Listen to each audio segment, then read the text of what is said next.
দেখতে পাচ্ছেন যে বৃষ্টি এখনো পর্যন্ত অব্যাহত রয়েছে।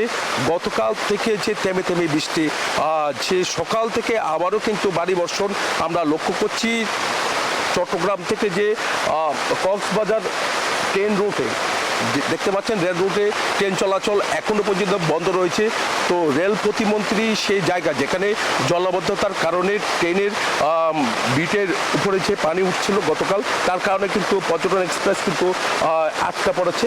তো এই ট্রেনটি এখান থেকে সরিয়ে নেওয়া হয়েছে, এখন প্রতিমন্ত্রী পরিদর্শন করার কথা রয়েছে। তবে যে জলাবদ্ধতার কথা আমরা যদি বলি, কোনো কোনো জায়গায় আবারও জলাবদ্ধতা সৃষ্টি হয়েছে। তো চট্টগ্রামে কাতালগঞ্জ সহ বিভিন্ন জায়গায় জলাবদ্ধতা হয়েছে, যেহেতু গতকাল রাতভর বৃষ্টি, একের সাথে সকাল থেকে বৃষ্টি।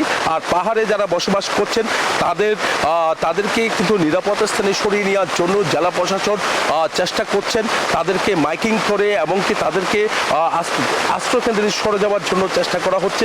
তবে কেউ কেউ সরছে, আবার অনেকজন গিয়েও আবার সেই জায়গা থেকে ফিরে এসেছে। তবে গতকাল রাঙ্গুনিয়ায় পাহাড় ধসে এক নারীর মৃত্যু হয়েছে, একের সাথে দেয়াল ধসে চট্টগ্রামে আরেকজনের মৃত্যু হয়েছে।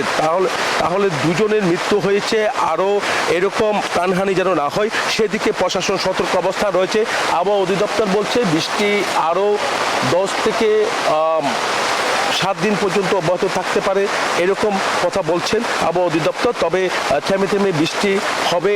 তো ভারী বর্ষণও কিন্তু আমরা দেখতে পাচ্ছি এখনো পর্যন্ত হচ্ছে কোনো কোনো জায়গায়। তবে আবহাওয়া অধিদপ্তর বলছেন যে মানুষের পাহাড় ধসের, ভূমিধসের সম্ভাবনা যেভাবে আগেভাগে তারা ঘোষণা করেছেন, তো মানুষের সচেতনতার প্রয়োজন রয়েছে বলে আমাদেরকে জানিয়েছেন।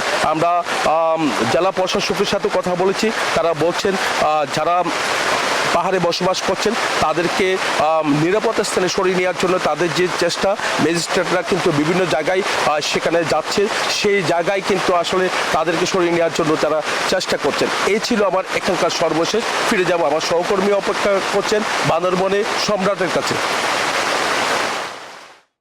জয়, আপনি যেমনটাই বলেছিলেন বান্দরবানের কি অবস্থা। বান্দরবানে গত 4 দিন ধরে টানা ভারী বর্ষণে বিপর্যস্ত হয়ে পড়েছে বান্দরবানের জনজীবন। বিশেষ করে বান্দরবানের প্রধান 2 নদী সাঙ্গু এবং মাতামুহুরী নদীতে পানি বৃদ্ধি পেয়ে আপনার বিপদসীমা অতিক্রম করেছে। গতকাল থেকে মাতামুহুরী নদী থেকে বিপদসীমা থেকে নেমে গেছে।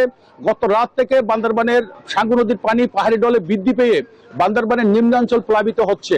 আমি সকাল থেকে বিভিন্ন এলাকা ঘুরেছি, অন্তত বান্দরবান সদর উপজেলায় 60টি এলাকা পানি নিচে তলিয়ে যাচ্ছে, পানিবন্দী হয়ে পড়েছে প্রায় 3000 মানুষ।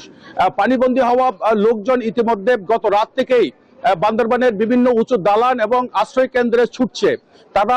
আমরা যারা আশ্রয় নেওয়া পরিবারগুলোর সাথে কথা বলেছি, তারা যেটা বলতে চেয়েছে, তারা আশ্রয় নিয়েছে ঠিকই, কিন্তু তাদের প্রধান 2টি সমস্যা, একটা হচ্ছে খাবার পানি, আরেকটা হচ্ছে বায়ু নিষ্কাশন এবং বাথরুমের ব্যবস্থা। পর্যাপ্ত বাথরুমের ব্যবস্থা এবং পানি না পাওয়ায় তারা ইতিমধ্যে হতাশাগ্রস্ত হয়ে পড়েছে।